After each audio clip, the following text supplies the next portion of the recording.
आप हैं निष्कर्ष भारत के साथ और मैं हूं मनोज चतुर्वेदी। देखिए, कल संजय सिंह ने बयान एक दिया कि प्रशांत किशोर कौन है, क्या है, फ्रॉड है, ब्लैक मनी को व्हाइट मनी कर रहे हैं। उदय सिंह के ऊपर भी बयान दिया और बिहार की राजनीति जो है वो गर्मा गई। चिराग पासवान ने कल अपनी ताकत जो है औरंगाबाद में दिखाई, वहीं जो है उपेंद्र कुशवाहा ने मुजफ्फरपुर में।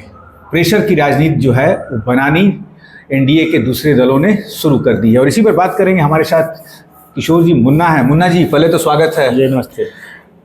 क्या कुछ कह रहे हैं संजय सिंह की? प्रशांत की औकात क्या है? फ्रॉड हैं, ब्लैक मनी को वाइट, उदय सिंह की ब्लैक मनी को व्हाइट मनी कर रहे हैं। प्रशांत ये भी करते हैं क्या? क्या है उनको समझ में नहीं आता है क्या? भाई, जो आदमी जिस दल में वो हैं उसके राष्ट्रीय अध्यक्ष नीतीश कुमार जी अध्यक्ष बनाए थे, अपने बाद दूसरे नंबर का पद उनको दिए। उन्होंने कोई कृपा नहीं किया। प्रशांत किशोर में वो नेतृत्व की क्षमता, बुद्धिमानी, सब कुछ उनके व्यक्तित्व उनका, उस आधार पर उन्होंने दिया। और जब नीतीश कुमार घोर संकट में थे, भारतीय जनता पार्टी का प्रचंड हमला था उन पर। 2015 में लगता था भारतीय जनता पार्टी इनको खत्म कर देगा। तो प्रशांत किशोर जी नीतीश जी के यहाँ नहीं आए थे, बल्कि 2014 के बाद नीतीश कुमार जी प्रशांत जी के यहाँ दिल्ली गए थे और उन्होंने अनुरोध किया कि आप हमें मदद कीजिए। तो प्रशांत जी ने 2015 में भारतीय जनता पार्टी के तिकरम को, उनके प्रचंड हमला को अपने राजनीतिक कौशल से, अपने रणनीति से, स्ट्रेटजिक के तहत उसको खत्म कर दिया और पुनः नीतीश कुमार जी को सत्ता में बैठा दिया। लेकिन आपको नहीं लगता कि प्रशांत किशोर वहाँ उस समय गलती कर बैठे लालू के साथ? नहीं, चूंकि कोई गलती नहीं की थी। प्रशांत जी का काम क्या था? नीतीश जी को बचा देना। नहीं, प्रशांत जी को आप क्यों जानते हैं? प्रशांत जी को इसीलिए आप जानते हैं ना कि भाई देश के कई मुख्यमंत्री को बनाने में उन्होंने अपना कंधा लगाया। मैंने सत्ता की कुर्सी दिलवा देना। राजनीति में जो नई व्यवस्था बन रही है, जो इंटेलिजेंस और जो आज के समय में सोशल मीडिया का जो जमाना आया है, नौजवानों का जो क्रेज हुआ है, उसमें प्रशांत किशोर जी ने एक नया प्रयोग राजनीति का किया और राजनीति पूरी तरह से बदल गई। तो उसमें उन्होंने नीतीश कुमार जी उस समय गए थे, नीतीश कुमार जी को भी मदद किया, कोई पैसा लेकर मदद किए नहीं थे। नीतीश जी को लगा कि भाई ये आदमी तो हमको बहुत मदद किया, सत्ता से बेदखल हमको भाजपा ने कर दिया था, तो हमको पुनर्स्थापित कर दिया, बरकरार रख दिया। तो एक एहसान के तहत उन्होंने उनको बनाया। आप ये भी जानते हैं कि प्रशांत किशोर जी को उन्होंने कैबिनेट का भी दर्जा दिया था, उन्होंने भी लेने से अस्वीकार कर दिया। मुख्यमंत्री जी अपने साथ स्वयं अपने घर में ले गए। तो जो आज सवाल संजय हमारे मित्र हैं, तो उनसे पूछना चाहिए कि जब प्रशांत जी मुख्यमंत्री जी के साथ रहते थे तो आपकी एंट्री वहाँ थी कि नहीं थी? प्रधान जी ने कल 10 सेकंड के जवाब में कह दिया कि 6 महीना लगता था इनको। भाई, हम तो यही बोले कि जब कभी होली का समय हो, कभी 1 जनवरी हो, जिस समय मुख्यमंत्री का आवास आम लोगों के लिए खोला जाता था, तो उस आम लोगों में संजय सिंह भी जाते थे। और जिस बात की चर्चा संजय सिंह आज कर रहे हैं तो 7-8 वर्ष के बाद कर रहे हैं। भाई 2018 में उन्होंने जदयू को छोड़ दिया। तो जदयू को क्यों छोड़ दिया या जदयू ने इनको क्यों निकाल दिया? चूंकि सीएए और एनआरसी के सवाल पर प्रशांत जी ने कहा कि आपको ये मुसलमानों के साथ गलत हो रहा है, देश में ये कानून गलत है, आपको इस कानून का खिलाफ करना चाहिए। तो उस समय अल्पसंख्यक के साथ नीतीश कुमार खड़ा। मुन्ना जी, आपको नहीं लगता कि नीतीश कुमार या कोई भी भाजपा का बड़ा नेता सीधा हमला नहीं बोल रहा है प्रशांत किशोर पर? नहीं, आप छोटे छोटे जिसे प्रवक्ताओं से प्रशांत पर हमला बुलवाया जा रहा है, ये भी कहीं ना कहीं सोची समझी राजनीति तो नहीं चल रही है? राजनीतिक मर्यादा से, शुचिता से चलता है, राजनीतिक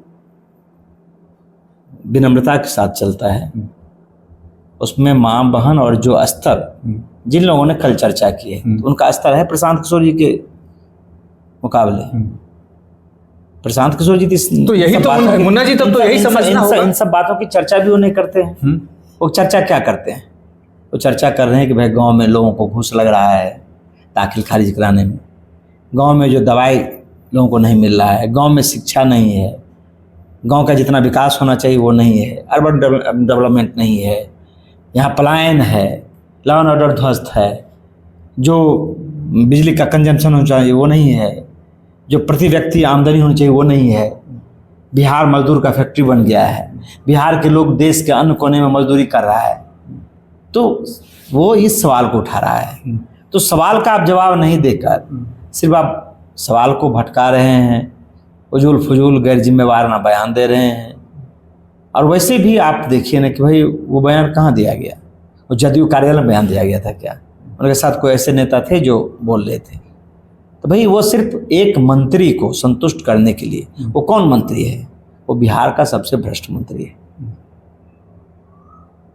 2% प्रशांत किशोर की जो इमेज है वो बढ़ी है फिर सर्वे में 1.5 महीना के बाद ही।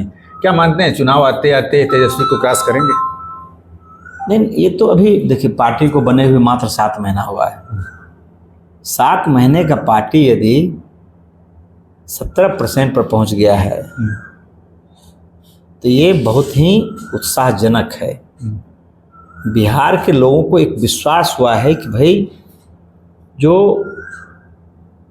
ये रूढ़िवादी व्यवस्था है, सरी गली राजनीतिक व्यवस्था है, करप्ट और भ्रष्ट लोग जो गठबंधन बनाए हुए हैं, अवसरवादी लोग हैं, परिवारवादी लोग हैं, उससे मुक्ति के लिए भाई उसके पास विकल्प नहीं था।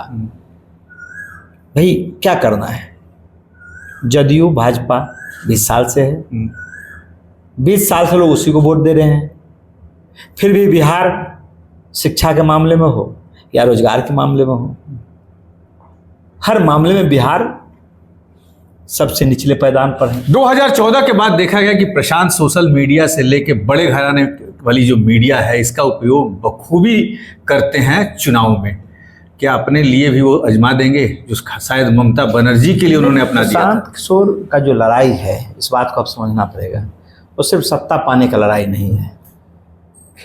आप कहेंगे भाई प्रशांत किशोर क्या कर रहे हैं? इनका जो लड़ाई है वो बिल्कुल व्यवस्था बदलने का है। सत्ता पाने का जो व्यवस्था है अभी उसमें क्या है? मुफ्त पैसा कमाना है।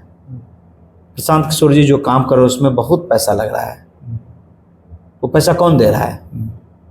वो पैसा बिहार में रहने वाले जो दूसरे राज्य में हैं वो पैसा दे रहा है, जो बिहार के लोग हैं वो पैसा दे रहा है, या दूसरे लोग जो चाहते हैं कि भाई बिहार भी अन्य राज्यों की तरह डेवलप हो, जो तो वो लोग मदद कर रहे हैं। तो स्वाभाविक है कि इसमें समय लगेगा, लेकिन समय लगेगा तो बिहार जो 1970 के पहले 10 अग्रणी राज्यों में बिहार था, 1963 तक, 1970 तक, हाँ 70 तक था, 10 अग्रणी राज्य में बिहार था। तो भाई वहाँ तक बिहार को पहुँचने में भी समय लगेगा। 63 में तीसरे नंबर पर था, सोच बिल्कुल। तीसरे कई मामले में तो बिहार अकेले चीनी के मामले में पूरे देश को 40% 40% चीनी देता था। तो बिहार कई मामले में देश को लीड करता था। लेकिन अब अभी जो नेताओं ने और जो वोट लेने वाले लोगों ने बिहार की इतनी दुर्दशा कर दी है कि लोगों को अब अपने बच्चों के बारे में सोचने का फुर्सत नहीं है, अपने परिवार के बारे में सोचने की फुर्सत नहीं है। उनके सामने संकट है कि किस तरह से अपने परिवार को चलावे, और उसके लिए वो दर दर वोट ठोकर खा रहे हैं। चर्चा ये भी चल रही है कि उदय सिंह को जो राष्ट्रीय अध्यक्ष बनाया गया है वो इसलिए बनाया गया, लोग अब उसकी घुमा फिरा के चर्चा कर रहे हैं कि उदय सिंह का भाड़ा बाकी था इसलिए उनको राष्ट्रीय अध्यक्ष बना दिया गया। लेकिन सबसे बड़ी बात है कि और लोग कह रहे हैं कि उदय सिंह के काले धन को सफेद कर रहे हैं प्रशांत किशोर। अरे उदय सिंह के पास जो धन है, हाँ, या उदय सिंह तो छोटे लोग हैं नहीं, उनका इनकम टैक्स में फाइल है, आप जाइए निकाल लीजिए। नहीं, उदय सिंह ने आज कहा, आज कैमरे पे स्वीकार किया कि भाई प्रशांत से मैं कितना भाड़ा रखता और प्रशांत इसको नहीं दे सकते, तो प्रशांत भाड़ा देने के लिए थोड़ी हमको कि भाड़ा नहीं दिए होंगे। तो वास्तव में ये तो सच्चाई है। लेकिन काला धन वाला पे आपको, भाई जनसुराज को बनाने में जितना प्रशांत का योगदान था उससे कम उदय जी का योगदान नहीं है। भले वो परोक्ष रूप से सामने नहीं आए, सामने नहीं थे, लेकिन उनका भी उतना योगदान था। और ये पार्टी किसी एक आदमी का पार्टी नहीं है, ये सबका पार्टी है।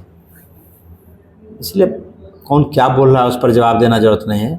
सवाल ये है कि 2025 में हमें इस व्यवस्था को बदलना है, और लोगों ने भी अब बदलाव का मन बना लिया है। अभी आपको 17% दिख रहा है।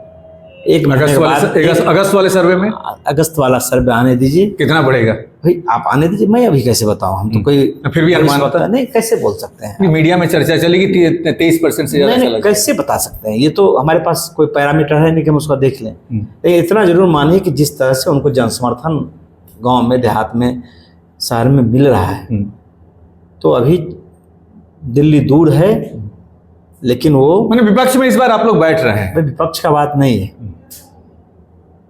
हमने कहा कि यदि या तो अर्श पे या फर्श पे जीतेंगे तो एक तरफा जीत होगी, हारेंगे तो फिर कुछ नहीं मिलेगा। लेकिन जो लोगों का विश्वास है, लोगों का समर्थन है, उसमें निश्चित रूप से मुझे लगता है कि प्रशांत जी का जो प्रयास है उस पर वो प्रयास सफल होगा। या तो अर्श पे या तो फर्श पे जीतेंगे तो पूर्ण बहुमत से आएंगे, या फिर 1-2 जीत से कोई जीत नहीं मानी जाती है। वास्तव में ये सच्चाई भी है, और राजनीतिक विशेषज्ञ अब इस बात को मानने लगे हैं कि प्रशांत की मेहनत रंग लाना शुरू कर दी है। करीब करीब 5 महीना अभी चुनाव में, 4 महीने चुनाव में है, और उस समय तक जैसा कि प्रशांत किशोर ने कहा है कि देखते जाइए आगे आगे होता है क्या। कैमरामैन गौरव के साथ मनोज चतुर्वेदी, पटना।